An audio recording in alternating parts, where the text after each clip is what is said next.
là những vị đại biểu khách quý chúng ta. Vâng, trò chơi là chỉ là những quả bóng, quả po pó, phải không? Cuộc chơi là những quả po pó mà khi chúng ta tung đi đẩy về mà bị rơi, tức là đầu tiên sẽ không trao cho nhau.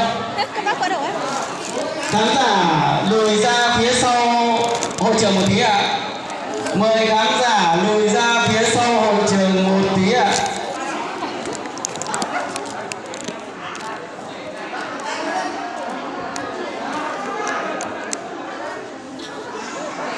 Giờ chúng ta sẽ bắt đầu ném bao.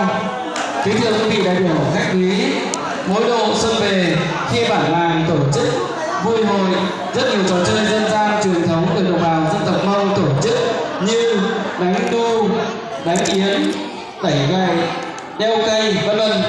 Nhưng phổ biến nhất là thu hút đông người chơi nhất vẫn là trò chơi ném bao, po pó.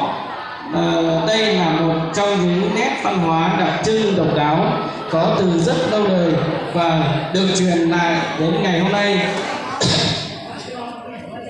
trở thành hình thức mà có thể tìm kiếm người yêu, người bạn lý tưởng.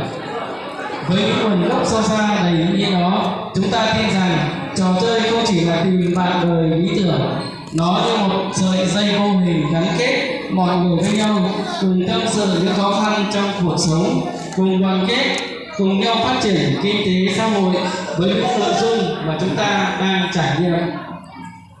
Như vậy là chúng ta sẽ có những người thắng và người thua, và nếu mà thua thì ở đây chúng ta không tính và chúng ta lại phải chuyển giao cho một cô.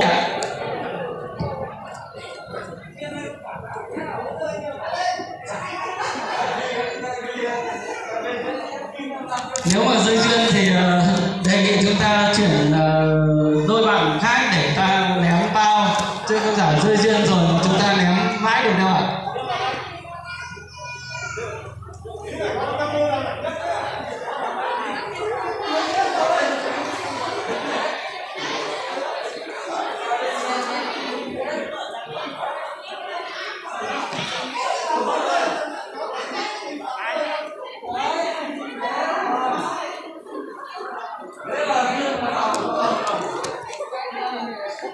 Đáng ra làm quay ngoài trời thì nó